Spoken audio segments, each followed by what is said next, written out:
हरे कृष्णा। महादेव जी कहते हैं, देवी, एक समय की बात है, भगवान श्री कृष्ण द्वारका से मथुरा में आए और वहां से यमुना पार करके नंद के व्रज में गए। वहां उन्होंने अपने पिता नंद जी और यशोदा मैया को प्रणाम करके उन्हें भली भांति सांत्वना दी। फिर माता पिता ने भी उन्हें छाती से लगाया। इसके बाद वे बड़े बूढ़े गोपों से भी मिले, उन सबको आश्वासन दिया और बहुत से वस्त्र और आभूषण आदि भेंट देकर वहां रहने वाले सब लोगों को संतुष्ट किया। तत्पश्चात पावन वृक्षों से भरे हुए यमुना के रमणीय तट पर गोपांगनाओं के साथ श्री कृष्ण ने 3 रात तक वहां सुखपूर्वक निवास किया।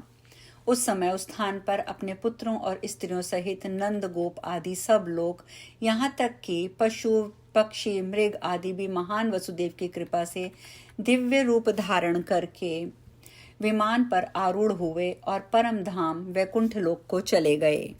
इस प्रकार नंद के व्रज में निवास करने वाले सब लोगों को अपना निरामय पद प्रदान करके भगवान श्री कृष्ण देवियों और देवताओं के मुख से अपनी स्तुति सुनते हुए शोभा संपन्न द्वारकापुरी में आए। वहां वसुदेव, उग्रसेन, संकर्षण, प्रद्युमन, अनिरुद्ध और अक्रूर आदि यादव प्रतिदिन उनकी पूजा करते थे तथा वे विश्व रूपधारी भगवान दिव्य रत्नों द्वारा बने लता ग्रहों में पारिजात पुष्प बिछाए हुए मृदुल पलंगों पर शयन करके अपनी 16,008 रानियों के साथ विहार किया करते थे। इस प्रकार संपूर्ण देवताओं का हित और समस्त भूर भार का नाश करने के लिए भगवान यदुवंश में अवतीर्ण हुए। उन्होंने सभी राक्षसों का संहार करके पृथ्वी के महान भार को दूर किया और नंद के व्रज और द्वारिकापुरी में निवास करने वाले समस्त चराचर प्राणियों को भव बंधन से मुक्त करके उन्हें योगियों के देहभूत परम सनातन धाम में स्थापित कर दिया। तदंतर वे स्वयं भी परम धाम को पधारे। पार्वती जी ने कहा, भगवान, वैष्णवों का जो यथार्थ धर्म है, जिसका अनुष्ठान करने से सब मनुष्य भवसागर से पार हो जाते हैं, वह भी मुझे बताइए। महादेव जी ने कहा, देवी, प्रथम वैष्णवों की 12 प्रकार की शुद्धि बताई गई है। भगवान के मंदिरों को लेपना, भगवान की प्रतिमा के पीछे पीछे जाना, भक्ति पूर्वक प्रदक्षिणा करना, ये 3 कर्म चरणों की शुद्धि करते हैं। भगवान की पूजा के लिए भक्तिभाव के साथ पत्र पुष्पों का संग्रह करना, ये हाथों की शुद्धि का उपाय है। यह शुद्धि सब प्रकार की शुद्धियों से बढ़कर है। भक्ति पूर्वक भगवान श्री कृष्ण के नाम और गुणों का कीर्तन वाणी की शुद्धि का उपाय बताया गया है। उनकी कथा का श्रवण, उत्सव का दर्शन, ये 2 कार्य क्रमशः कानों और नेत्रों की शुद्धि करने वाले कहे गए हैं। मस्तक पर भगवान का चरणोदक निर्माल्य और माला धारण करना, ये भगवान के चरणों में पड़े हुए पुरुष के लिए सिर की शुद्धि के साधन हैं। भगवान के निर्माल्य भूत पुष्प आदि को सूंघना अंतर शुद्धि तथा घ्राण शुद्धि का उपाय माना गया है। श्री कृष्ण के युगल चरणों पर चढ़ा हुआ पत्र पुष्प आदि संसार में एकमात्र पावन है, जो सभी अंगों को शुद्ध कर देता है। भगवान की पूजा 5 प्रकार की बताई गई है। उन 5 के भेद को सुनो। अभिगमन, उपादान, योग, स्वाध्याय और इज्जा, ये ही पूजा के 5 प्रकार हैं। अब तुम्हें इनका क्रमशः परिचय दे रहा हूँ। देवता के स्थान को झाड़ बुहार कर साफ करना, उसे लीपना और पहले से चढ़े हुए निर्माल्य को दूर हटाना अभिगमन कहलाता है। पूजा के लिए चंदन पुष्प आदि के संग्रह का नाम उपादान है। अपने साथ अपने इष्ट देव की आत्म भावना करना, अर्थात मेरा इष्ट मुझसे भिन्न नहीं है, यही मेरी आत्मा है, इस भावना को दृढ़ करना योग कहा गया है।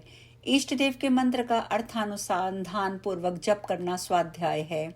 सूक्त और स्तोत्र आदि का पाठ, भगवान का कीर्तन, भगवान का तत्व आदि का प्रतिपादन करने वाले शास्त्रों का अभ्यास भी स्वाध्याय कहलाता है।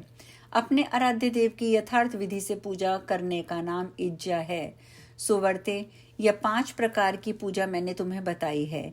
यह क्रमशः साष्टी, सामीप्य, सालोक्य, सायुज्य, सारूप्य नामक मुक्ति प्रदान करने वाली है। अब प्रसंगवश शालिग्राम शिला की पूजा के संबंध में कुछ निवेदन करूंगा। 4 भुजाधारी भगवान विष्णु की दाहिनी एवं उधर्व भुजा के क्रम से अस्त्र विशेष ग्रहण करने पर केशव आदि नाम होते हैं, अर्थात दाहिनी ओर का ऊपर का हाथ, दाहिनी ओर का नीचे का हाथ, बाईं ओर का ऊपर का हाथ, बाईं ओर का नीचे का हाथ। इस क्रम से चारों हाथों में शंख, चक्र, गदा आयुधों को क्रम एवं व्यक्ति क्रम पूर्वक धारण करने पर भगवान की भिन्न भिन्न संज्ञाएं होती हैं। उन्हीं संज्ञाओं का निर्देश करते हुए यहाँ भगवान का पूजन बतलाया गया है। उपयुक्त कर्म में क्रम से चारों हाथों में शंख, चक्र, गदा और पद्म धारण करने वाले विष्णु का नाम केशव है। पद्म, गदा, चक्र और शंख के क्रम से शस्त्र धारण करने पर उन्हें नारायण कहते हैं। क्रमशः चक्र, शंख, पद्म, गदा ग्रहण करने पर वे माधव कहलाते हैं। गदा, पद्म, शंख और चक्र इस क्रम से आयुध धारण करने वाले भगवान का नाम गोविंद है। पद्म, शंख, चक्र और गदाधारी विष्णु भगवान को प्रणाम है। शंख, पद्म, गदा, चक्र धारण करने वाले मधुसूदन को विग्रह को प्रणाम है, नमस्कार है। गदा, चक्र, शंख, पद्म से युक्त त्रिविक्रम को और तथा चक्र, गदा, पद्म और शंखधारी वामन मूर्ति को प्रणाम है। चक्र, पद्म, शंख और गदा धारण करने वाले श्रीधर रूप को नमस्कार है। चक्र, गदा, पद्म और शंख को धारण करने वाले श्रीधर रूप को नमस्कार है। पद्मधारी ऋषिकेश आपको प्रणाम है। पद्म, शंख, गदा और चक्र धारण करने वाले पद्माभवी ग्रह को नमस्कार है। शंख, गदा, चक्र, पद्मधारी दामोदर आपको मेरा प्रणाम है। शंख, कमल, चक्र, गदा धारण करने वाले संकर्षण को नमस्कार है। चक्र, शंख, गदा, पद्म से युक्त भगवान वसुदेव आपको नमस्कार है। शंख, चक्र, गदा, कमल आदि के द्वारा प्रद्युम्न मूर्ति धारण करने वाले भगवान को नमस्कार है। गदा, शंख, कमल और चक्रधारी अनिरुद्ध को प्रणाम है। पद्म, शंख, गदा, चक्र से चिन्हित पुरुषोत्तम स्वरूप को नमस्कार है। गदा, शंख, चक्र, पद्म ग्रहण करने वाले अधोयक्ष को प्रणाम है। पद्म, गदा, शंख और चक्र धारण करने वाले नरसिंह भगवान को नमस्कार है। पद्म, चक्र, शंख और गदा लेने वाले अच्युत स्वरूप को प्रणाम है। गदा, पद्म, चक्र और शंखधारी श्री विष्णु विग्रह को नमस्कार है। जिस शालिग्राम शिला के द्वार स्थान पर परस्पर सटे हुए दो चक्र हों, जो शुक्र वर्ण की रेखा से अंकित और शोभा संपन्न दिखाई देती हों, उसे भगवान श्री गदाधर का स्वरूप समझना चाहिए। संकर्षण मूर्ति के दो सटे हुए चक्र होते हैं।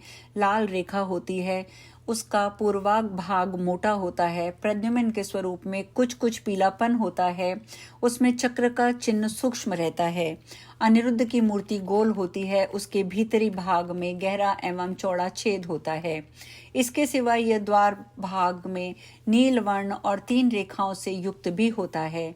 भगवान नारायण श्याम वर्ण के होते हैं। उनके मध्य भाग में गदा के आकार की रेखा होती है और उनका नाभि कमल बहुत ऊंचा होता है।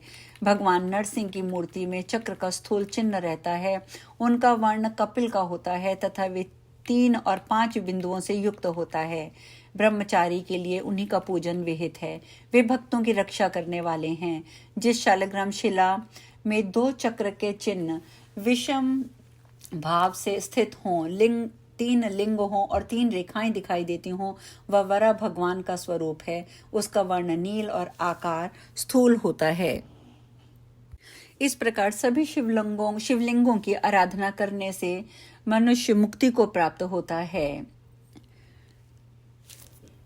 शालिग्राम की पूजा करने से भगवान के शालिग्राम स्वरूप की पूजा करने से मनुष्य मुक्ति को प्राप्त होता है।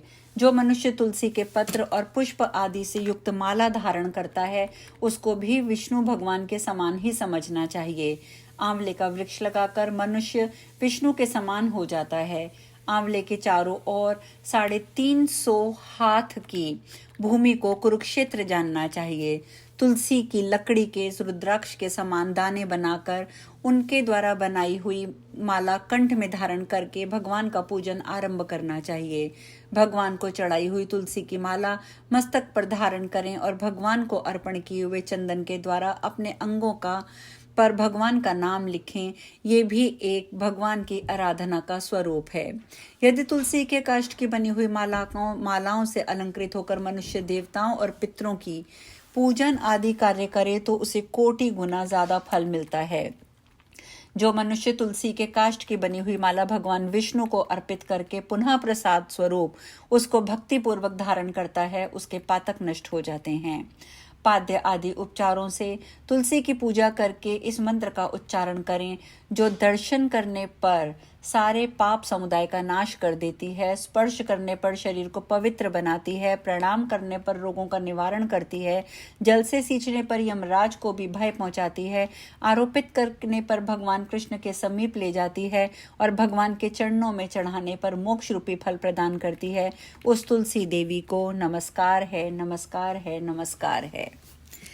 आज हम यही कथा में विश्राम लेंगे। शेष कथा कल। हरे कृष्णा।